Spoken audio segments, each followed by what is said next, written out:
Welcome back to the channel. So today we're going to continue our talking about modern cartridge design. On the last video, I kind of gave a history of classic cartridge design leading into our modern cases and cartridges today.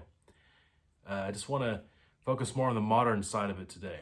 So as you know, rangefinders and optics have become more and more higher tech and better quality, and as the long range shooting world has become bigger and it's a more popular hobby, you know, we have really started to advance our technology and our design methods for more modern cases, specifically with high BC bullets.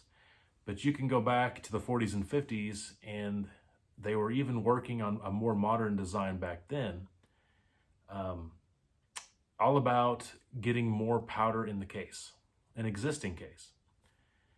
How do we get more powder in that case? How do we make it go faster?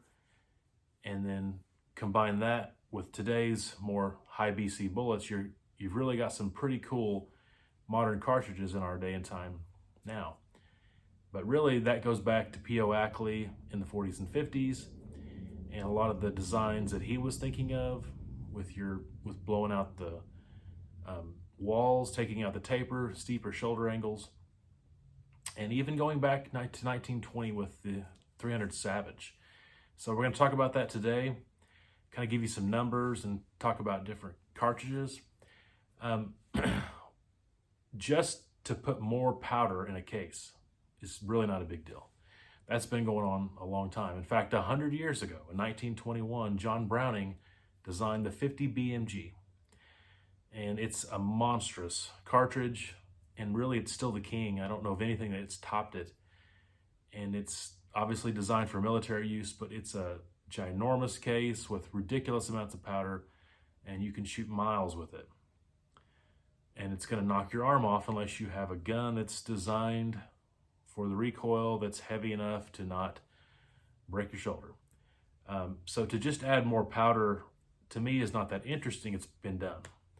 But to take an existing case, figure out a way to make it more efficient, to add more powder to it, and then to redesign it is a pretty cool thing. So that's what we're going to talk about today, and hopefully this is interesting. Okay, so I've got a little bit of information here to hopefully get my point across. First of all, I have some categories here, some columns with cartridge families.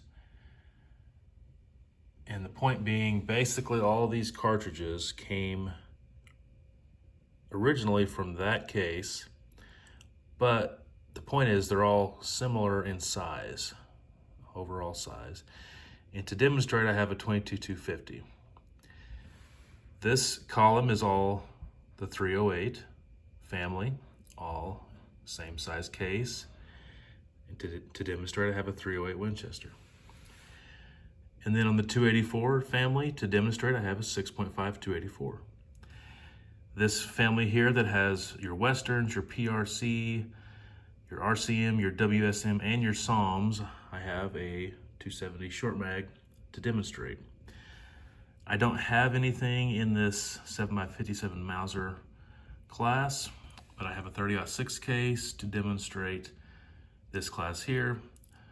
But as a note, the 30-06 came from the 7x57. They just lengthened it a little bit and of course necked it up. In my opinion, the first modern case design ever was the 300 Savage in 1920.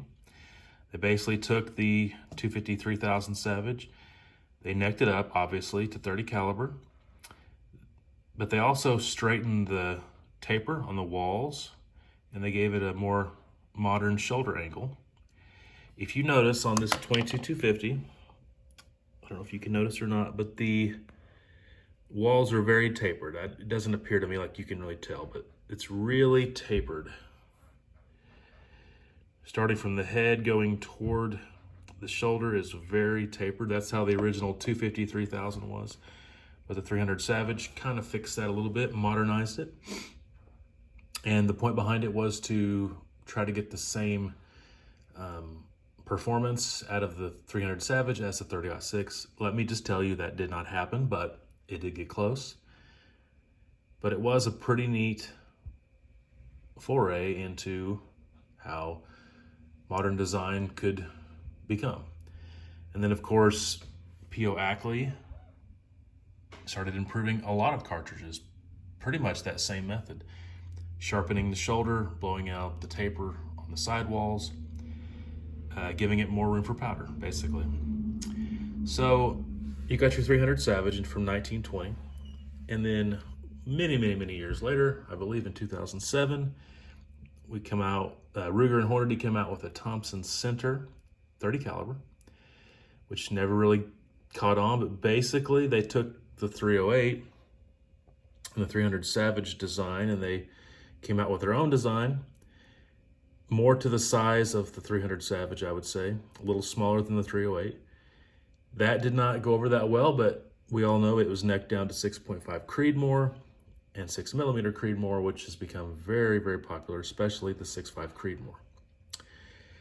Now, the 6.5 Creedmoor would definitely look different than that 22-250 because, once again, it would have more of the non-tapered sidewalls, and it also would be necked up to 6.5 caliber. So the difference in the Creedmoor and the 308 would definitely look different than that comparison, but I don't have a 6.5 Creedmoor, so I had to go with that comparison.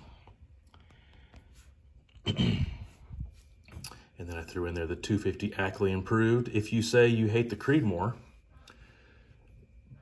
but let's say that you like the 250 3000 Savage and you think it would be really cool to Ackley improve it, which Ackley did that. That was one of his very first Ackley improved cartridges that he did. And it was a great success, but in all honesty, that's kind of what the 6.5 Creedmoor is.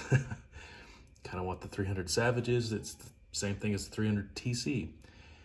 They're all basically just an improved version of that original 250 Savage. So if you think the 250 Savage Ackley improved would be awesome, but you hate the 6.5 Creedmoor, besides the caliber difference, there's really not a whole lot of difference. Not really a whole lot to say about the 308. Everybody knows it. You know, it's family. It is slightly bigger. It's a step up in size. You know, it has the same head diameter, but basically it's just a little bit longer. The shoulder's a little bit longer. It's pushed out. Just a little bit bigger than the Savage family or the Creedmoor family. 284, similar to the 300 Savage, it was designed to try and mimic the 280 and the 270, but in a short action. And it basically is like an Ackley improved. I mean, it already has, you know, it has a 35-degree shoulder. The Ackleys have 40, but it's really close to that. And the walls are very straight. So it's pretty cool design from 1963. And then you got your Winchester short magnum here, which the 300 RCM is going to be very similar to that. It's just based off the 375 Ruger and not the 404 Jeffries. And your 6.5 PRC is just neck down from that. If you did have a Wildcat, a 6.5 WSM, it would be extremely similar to your 6.5 PRC with just slightly more case capacity in the WSM. I've also got down here the 300 SAUM, the 7mm SAUM, and a 6.8 Western. 6.8 Western is just a WSM. Back to that one right there, the 270 WSM shortened. The shoulder just slightly down, move back a little bit, and it's actually more in line with the SAUMs because the SAUMs are just like the WSMs, but just a little shorter. So if you had a 6.8 SAUM, it would be unbelievably similar to a 6.8 Western. And then you have, just for comparison purposes, these are not modern categories at all. Your Mauser family, your 7mm Mauser family, or your 30-06 family, they're very old, some of the OG cartridge families, but just as a comparison, I have them down here.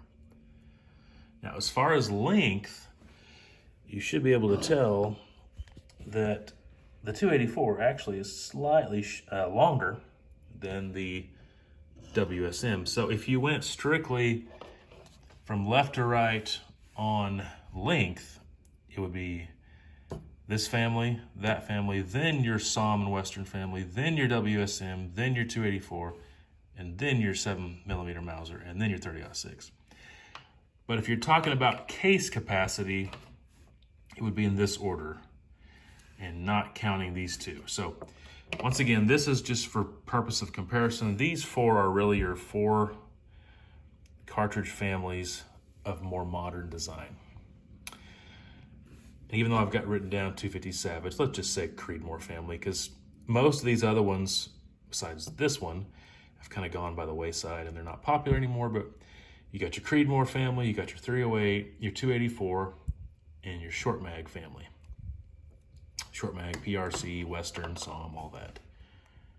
Now, 284 obviously is not as popular as these other ones.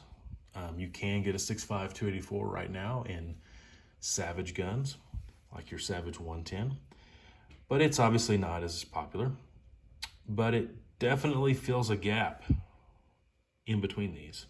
So what's the point of this? Well, first of all, I wanted to kind of show you how a lot of cartridges are pretty well the same thing, or very similar, including over here, and that might have been something you never thought about. But also, what's the purpose behind these and how do they compare to each other?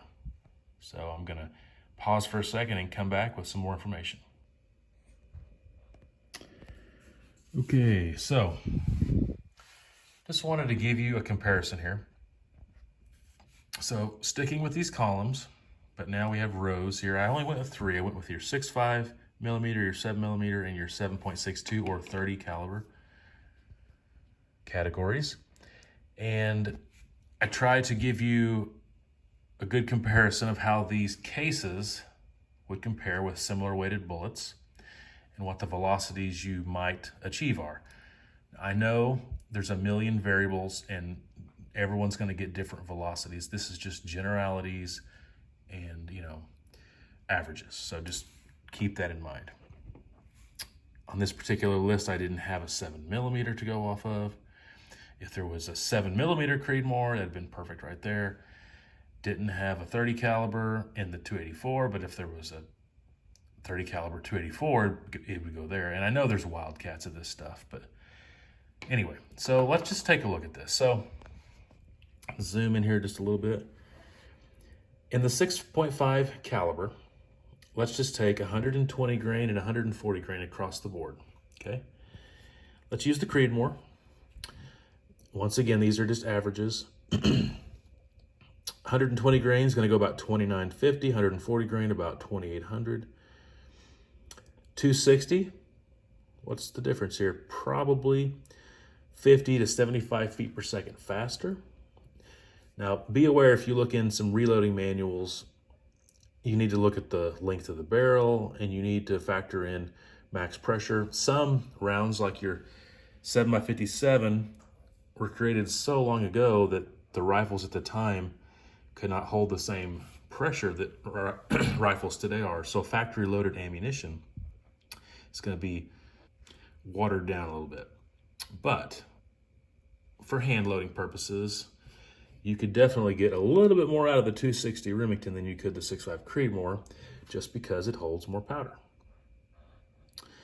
And then your 6.5 284 is just going to be the next step up. You're going to get about, let's say, 3,100 feet per second on a 120 grain bullet, and say 2,950 on your 140 grain bullet. And you can just tell how they're just slightly going up. No surprise, your 6.5 PRC is going to be the next step up. 120 grain is going to go around 3,250, 140 grain around 3,100. Okay, so as you go through these cases, you just have a little bit more case capacity each time, and therefore you're going to have more velocity coming out of the muzzle, and that's pretty self-explanatory. Go to 7mm. Once again, didn't have one to compare here, but we have our 7mm odd 8, and we're going to use 139 grain and 162 grain across the board. Basically, your 7 MO8 will be 2,900 feet per second on your 139 grain. And let's say 2,700 on your 162 grain. Your 284, about 100 feet per second faster. Either way you want to look at it. Now here we have the 7 Psalm. It's going to be about 100 feet per second faster than your 284. 7mm WSM is going to be anywhere from 100 to 200 feet per second faster than your 7 Psalm. Just a little bit bigger case. Very similar, but just a little bit bigger. Just for comparison, your 7mm Mauser, which is not a modern case, 2,900 feet per second on the 139 and 162 on the 2,700, which, if you look, is pretty much identical to your 7mm Odd 8. They're kind of like ballistic twins, but one's more efficient, shorter. These are long action cartridges up here. And just for comparison, your 280 Remington, 3,000 with the 139, 2,800 with the 162, which basically is similar to your 284. About the same, but yet 284 is a little shorter and more efficient. What about your 280 Ackley improved? 3,100 on the 139s and 2,900 on the 162s. And that compares about with your 7mm Psalm. So kind of interesting. One last look in your 30 caliber. Your 300 Savage, let's just say 150 grains going about 2,700 feet per second, 180 grain, 2,400. Your TC is going to be about the same, maybe just slightly more. Your 308 is going to be about 100 feet per second faster than your 300 Savage, just generally speaking, on both. Skip over here to your WSM, your short mag family, and pretty much what you'd expect. Your Psalm, your 300 Psalm is about, actually quite a bit, about 300 feet per second faster than your 308, and 300 to 400 feet faster on your 180 grain. Your RCM is just going to be kind of right there with it, but just a little bit faster because it's just a little bit bigger case. And then, of course, your 300 WSM, even more. Just the next step up. So pretty self-explanatory, but basically, the more case capacity you have, the more potential you have because you can put more powder in there. Okay, so here's the interesting paper, I hope. So basically, we've cut this down to just 4 columns. We're just going to call this the Creedmoor column, the 308, 284, and then it's hard to separate that, so we're just going to call it the PRC, Psalm, and Wisdom column. They're all pretty similar.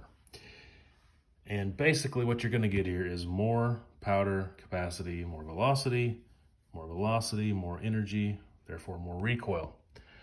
So of these 4 modern case designs, which is the best? Well, it's a subjective thing. Of course, the further over here you go, the less recoil you have, which could be a good thing. But the further over here you go, the faster it is, the more velocity, the flatter, and the more energy. So it's just kind of a determination you have to make.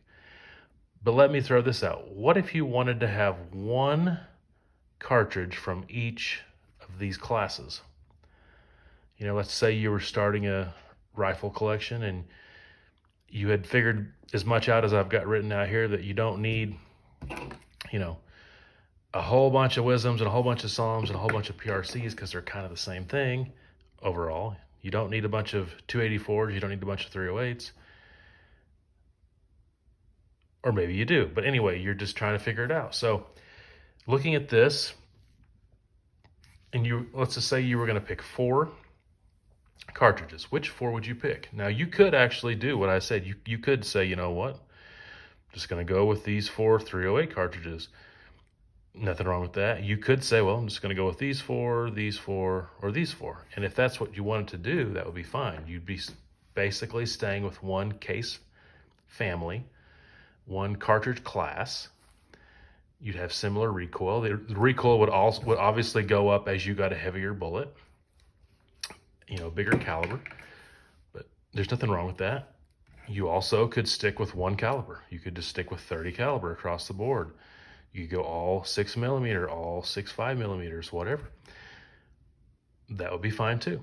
But what if you wanted to have one cartridge from each of these classes, but you wanted to have one cartridge at the same time from all 4 calibers, what would you do? So there's no, once again, right or wrong answer to this. I've just got written down a few things here. So I had to fill in the gaps here because some of these are not commercially available. But what if there was a 7mm Creedmoor? The TC is commercially available, though it's becoming more and more obsolete and scarce. These two are pretty easy to get, especially the Creedmoor, but I kind of made up some wildcats here. For the purposes of this video, 308, those all exist, of course. 284, these all exist in wildcat form, but only those middle two exist in commercial form, and really only that one is easy to get. That one is the OG, and you'd have to pretty much have a custom gun built in any one of those. This is kind of hard to do. There is no 6mm WSM or SAUM or PRC, so for the time being I just picked the SAUM case and knocked it down to 6mm. 6.5 PRC, 7mm WISM, and 300 WISM. Just the way I chose to do it. What would you do? Well, here's just another thing to think about. The other aspect of modern cartridge design is how the case is going to be paired with the bullet. I've done videos about this before. I can link them in the description below, so I don't want to go into it too closely, but just for instance, in 6mm, your 80 grain bullets are generally going to be between 3 and 4 on the BC. Let's just say 350, just as a guess. 103 grain is going to be around 512. In your 6.5mm, 120 grain bullet's going to be around 486. 143 around 623.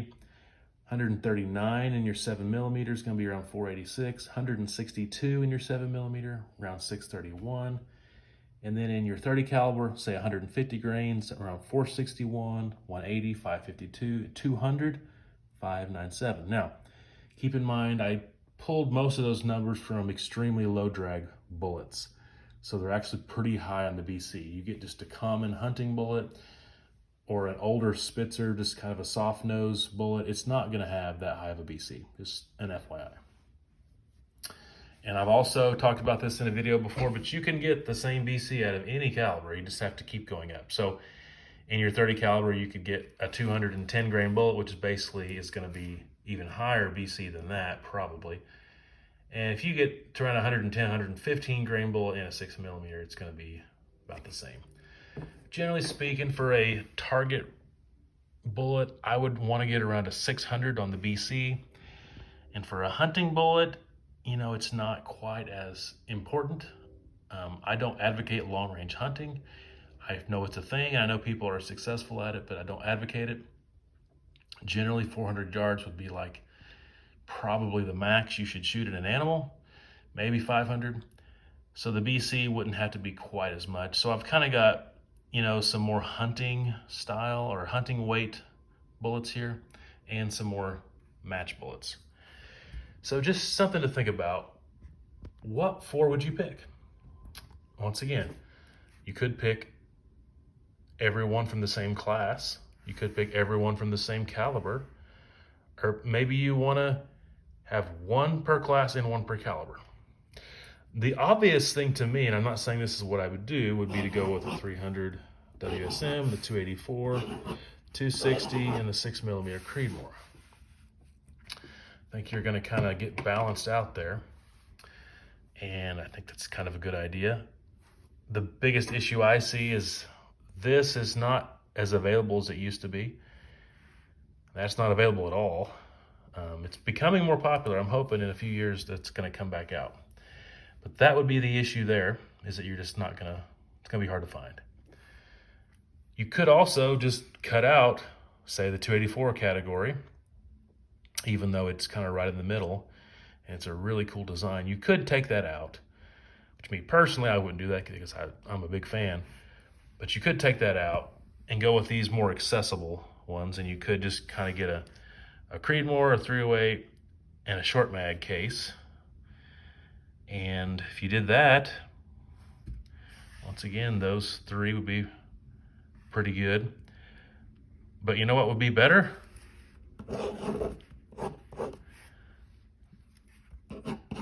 exactly what I picked for my, if I could only have 3 guns, perfect all-around rifle cartridge series, that was the 3 I picked. So, find that kind of interesting. I kind of like when that happens. I didn't plan on that happening, but I just, as I'm looking at the paper, I was like, huh, kind of worked out exactly how I'd figured it before. As I search for the perfect cartridges, in this series, it's just kind of neat when my thinking and research and planning all leads me back to the same ones over and over again. But there's no right or wrong answer to that. It's totally subjective. But hopefully you find this interesting. I really like modern cartridge design. If you told me you just bought a 250 3000 Savage or a 7x57 Mauser, I would say that's awesome. That's cool. But I probably prefer the more modern design better. But I could just ramble on and on about this forever. But I'm just going to stop it here. Hopefully it's been interesting. And until the next time, take care.